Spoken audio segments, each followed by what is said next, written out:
sebesar ini nggak ada di antara orang Israel. Berarti iman besar. Ya, nggak ada yang bisa jawab ya.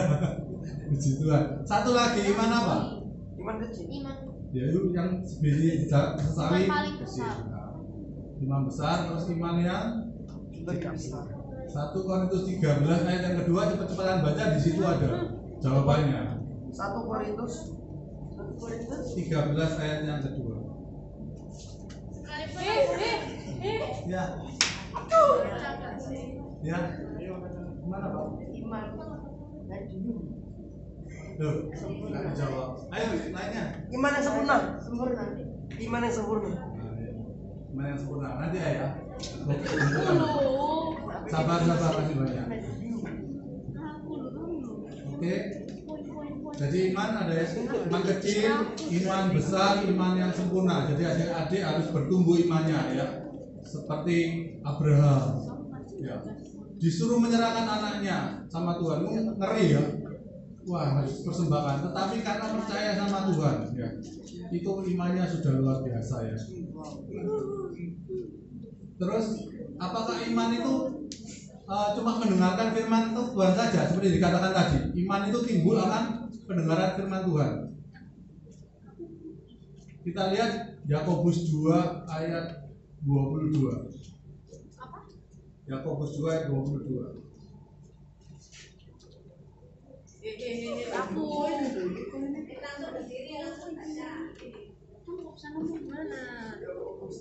Aku lihat bahwa iman bekerja sama dengan perbuatan-perbuatan, dan oleh perbuatan itu iman menjadi sempurna. Ya, iman menjadi sempurna karena dengan perbuatan-perbuatan. Kalau iman saja tanpa perbuatan ya hakikatnya mati ya adik-adik ya. Jadi Abraham punya iman. Kamu keluar dari tempatmu ya ke suatu tempat, dia nggak ngerti mau kemana, tapi dia percaya sama Tuhan ya, terus dia tetap jalan saja. Ternyata Tuhan berkati macam-macam. Habis itu serahkan anakmu. Waduh, ini kalau bukan Tuhan ya nggak mungkin kembali anaknya ya, karena iman semuanya itu dapat, bahkan hasilnya itu luar biasa pada akhirnya adik-adik ya. Jadi iman itu harus dikerjakan, tidak hanya kita dengar tapi kita harus kerjakan ya. Kita lihat juga Yakobus 2 ayat 26. Yakobus 2 ayat 26. Gantian yang cewek sudah. Kamu cewek itu. Oh, aku ngapa?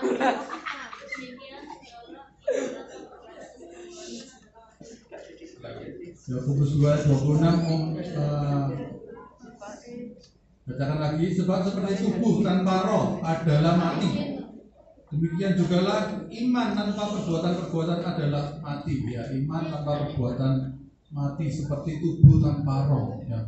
Jadi adik-adik mendengarkan firman Tuhan juga diresapi, juga dilakukan. Yang nggak boleh jangan dikerjakan, yang boleh dikerjakan. Misalnya mendoakan teman yang sakit, keluarga yang sakit, mungkin cari jiwa pelan-pelan ya. Anaknya om satu kadang-kadang ya, itu om ajari ya, kamu dia suka cerita ternyata ada yang agamanya lain, terus dia ya jangan sharing. Nah, ternyata dia sudah sharing, terus nanti dia kembali lagi ke om, terus om kasih kamu kalau yang lain juga ngomong gini, di mana kita pun ada nggak bahasa itu kenapa bisa berbeda-beda di seluruh dunia ini ya. Hanya ada di Alkitab ya adik-adik. Adik-adik tahu jawabannya kenapa bahasa bisa berbeda? Yang lain? Ya, siapa? Ya nanti kamu ya, Yohanes. Anak pada saat menara Babel itu ya, bahasa sama Tuhan dipecahkan ya. Jadi semua bahasanya beda-beda. Kitab lain mana ada seperti itu ya. Jadi nanti kalau kalian baca firman Tuhan itu kadang-kadang dapat poin-poin yang luar biasa ya. Bahkan orang-orang yang di luar sana itu bingung ya. Om pernah juga bersaksi sama teman kerjanya Om. Om ceritakan firman Tuhan ini sekilas ya, sekejap. Dulu itu ya ada mulanya itu firman ya, seperti ini Om ceritakan Alkitab singkat cepat tapi agak terstruktur gitu, pelan-pelan gini seluruh sudah selesai. Terus dia itu kan ya agamanya lain ya, itu dia bilang terima kasih ya, dia bilang seperti itu. Oh iya terima kasih ya, Om sudah berbagi. Tapi setelah berapa lama kemudian Om itu ketemu temennya, dia bilang kamu nggak tahu ya, itu sudah pindah agama ini. Oh iya lah, puji Tuhan. Ya, jadi ternyata nggak sia-sia, sudah bertahun-tahun akhirnya Tuhan izinkan Om mendengar dari teman yang lain. Ya seperti itu. Jadi adik-adik juga gitu berbagi, ngobrol jangan tentang yang dunia saja, tetapi mari kita berbagi firman Tuhan sama yang lain. Karena adik-adik di dalam Tuhan itu ada kuasa, adik-adik punya kuasa mendoakan ya. Kalau Om mendoakan keluarga ya sering bacaan ya. Kadang-kadang 2 minggu lalu istrinya Om itu minggu sore kan harus juga pelayanan SM. Perutnya sakit ya, mau berangkat di mobil sakit, terus Om kasih, ayo anak-anak siapa yang mau doakan mama sakit gitu ya. Bapak bilang gitu ya, Om bilang gitu. Kok diem aja ya, gak ada yang mau ya. Kalau gak ada yang mau kan Om kasih. Mereka mungkin ada yang imannya mau doakan ya, kadang-kadang mau ya. Pada saat itu diem semua ya, Om yang doa. Ayo kita doa sama-sama, kita doakan. Setelah itu berapa menit kemudian dia sudah sembuh sampai melayani gereja, sudah sampai nggak sakit lagi ya, puji Tuhan ya. Semua itu karena anugerah Tuhan. Iman kita itu harus terus diisi yaitu firman Tuhan ya. Tanpa firman Tuhan nanti jadi sugesti, percayaan. Oh nanti kamu ngomong positif thinking, sembuh, tapi sembuhnya nggak minta sama Tuhan, mintanya sama yang lain ya, repot nanti ya. Nggak tambah sembuh tambah parah. Mungkin sembuh sebentar, nanti ya kita orang beriman beda ya. Kita percaya sama Tuhan, apapun yang terjadi ini memang diuji ya. Waktu kita percaya sama Tuhan itu diuji terus ya.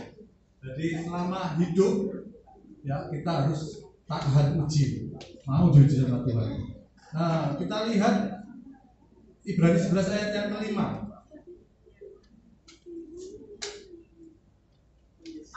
Ibrani 11 ayat yang kelima. Ibrani 11 ayat 5, karena iman Henok terangkat supaya ia tidak mengalami kematian dan ia tidak ditemukan karena Allah telah mengangkatnya. Sebab sebelum ia terangkat, ia memperoleh kesaksian bahwa ia berkenan kepada Allah. Terima kasih. Jadi yang terangkat siapa namanya? Angkat tangan. Henok. Ya, kamu sudah. Oh.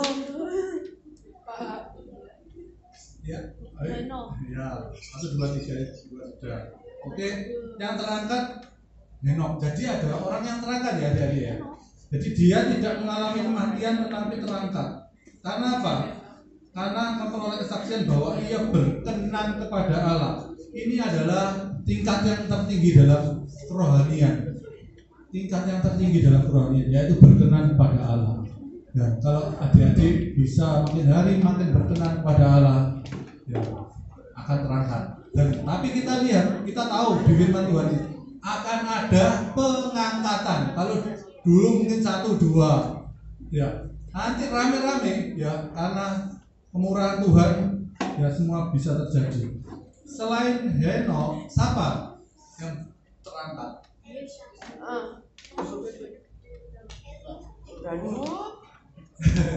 Adik, Elia ya, oke.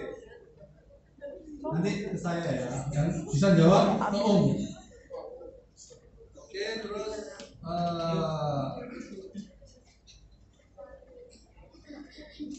kita lihat lagi. Elia, nah ini lain, ini Om sudah masuk dalam pembahasan yang lain ya. Tanya jawabnya Om tambahin. Masih ada sekitar 10 menit, 15 menit untuk tanya jawab ya. Tapi ini secara umum ya, tidak hanya yang ini. Elia waktu diangkat Tuhan naik apa? Kenapa? Ayo dulu kan. Elia waktu diangkat Tuhan naik apa? Angkat tangan dulu. Dia apa?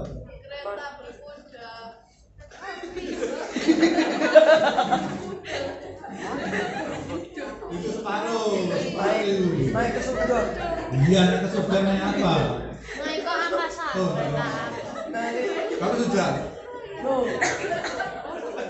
Naik. Ya, ini yang belum. Ayo.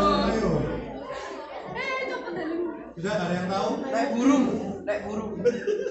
Itu udah betul separuh tapi kurang belakangnya. Oh, naik Jerman. Kereta berapi om. Ah, iya. Berapi om. Aku dulu ya. Jangan tengah dua-dua dari sini ya Allah. Ya. Naik kereta kuda berapi ya, bukan kereta kuda biasa itu yang naik ya. Jadi berapi dia naik disamber ya, bus gitu ya. Wah, kuasa Tuhan luar biasa. Dan itu juga mendengar ada kesaksian, ada orang yang meninggal dibawa Tuhan ke surga. Habis itu waktu turun dia katanya naik kereta kuda berapi itu ya, depannya malaikat, terus berapi, terus itu turunnya itu gak gini, langsung ke bawah gitu, langsung gitu ya.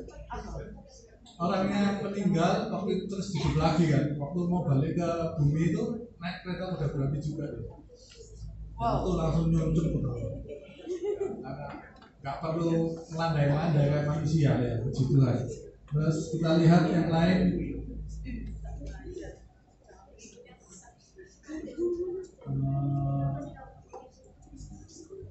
Siapa yang sempurna? Sebutkan ada 3. Yang lain. Ini nilai 100 terus nih. Ayo coba. Dok. Iya. Sama. Stop. Manusia yang sempurna.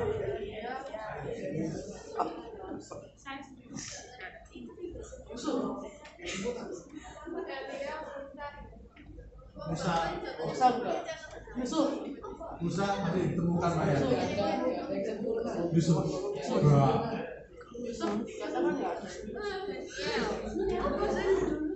Elia.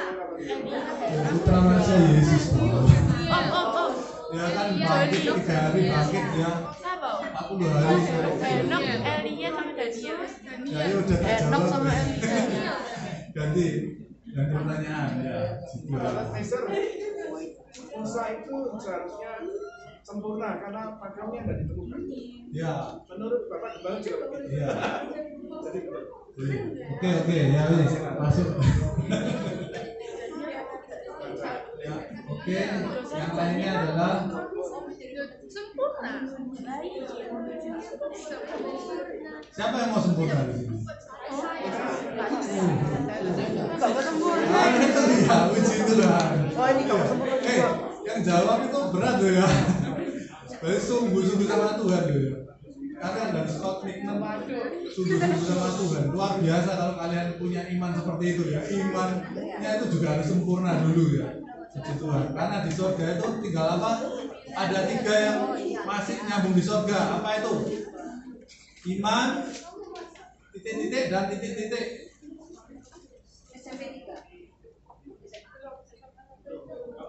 Ada tahu nggak? Yang masih ngikut ke surga itu apa? Iman, titik-titik, ini dan titik-titik ada 3. Satu ini bisa jawab. Iman pengharapan dan kasih. Kan satu-satu tadi ya. Jadi pas. Ya lucu Tuhan. Iman, pengharapan dan kasih ya.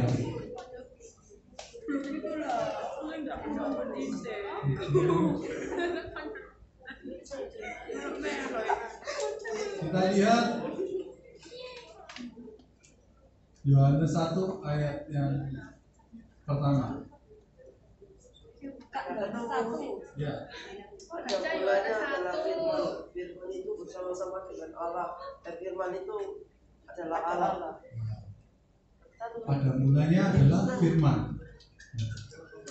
Firman itu bersama-sama dengan Allah dan firman itu adalah Allah. Ya, jadi kalian belajar firman itu berarti kalian mendekatkan diri kepada Allah. Yaitu adalah salah satu berhubungan dengan Allah seperti Henokh. Ya, seperti Henokh dia bergaul dengan Allah. Kalian adik-adik bergaul dengan Allah bagaimana?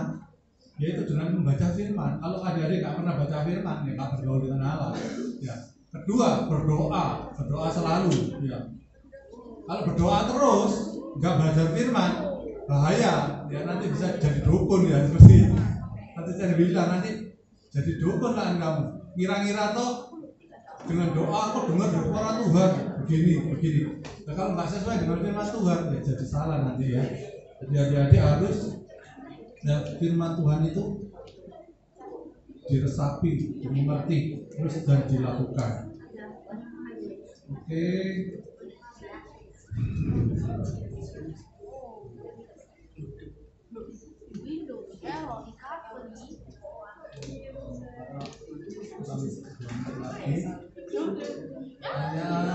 Yang terakhir ya.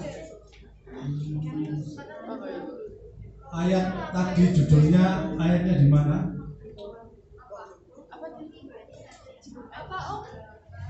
Judul tadi iman ayatnya di mana?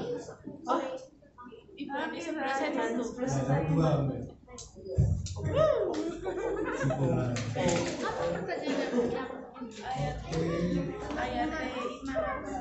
Satu yang terakhir. Yang terakhir ya, ini kita selesai. Dikatakan tadi iman dari mana? Belum. Iman dari pendengaran firman. Ayatnya di mana? Saya ayo. Yohanes 1 ayat 1.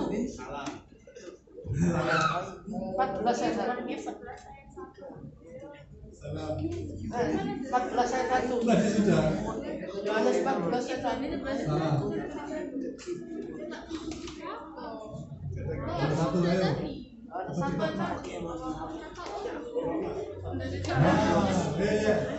Oh iya, betul. Apa itu? Ya, udah ya. Sampai di sini kita akhiri.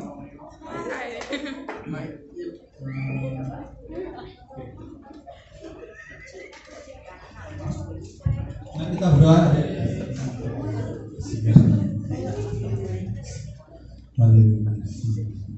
Terima kasih Bapak dalam bacaan surga dan kami syukur selalu kepada Tuhan. Mohon perlindungan dan pimpinan-Mu untuk kami semua, baik guru-guru juga anak-anak Tuhan. Engkau memberkati, Engkau mau lindungi Tuhan, Engkau mau sertai dan iman-iman mereka Tuhan yang sudah disampaikan Tuhan, biarlah benar-benar Tuhan dilakukan Tuhan. Engkau mau tolong setiap yang kurang iman Engkau tambahi Tuhan, yaitu dengan membaca, dengan melakukan kehendak-Mu Tuhan, dengan juga mendengarkan firman-Mu dari hamba-hamba-Mu Tuhan. Engkau yang memberkati hati-hati mereka boleh menjadi tanah yang subur Tuhan, dan beriman bertumbuh di dalam hidup mereka Tuhan. Terima kasih Tuhan, pimpin bila sebentar kami akan meninggalkan tempat ini. Engkau yang menolong dan menyertai kami masing-masing Tuhan. Terima kasih Tuhan, pimpin kami supaya minggu depan kami boleh hadir kembali di tempat ini juga. Setiap saudara kami yang belum hadir Tuhan, Engkau tolong, Engkau beri kesempatan mereka boleh hadir di minggu yang akan datang. Terima kasih Tuhan, di dalam nama Tuhan Yesus kami ucap syukur berdoa. Haleluya. Amin.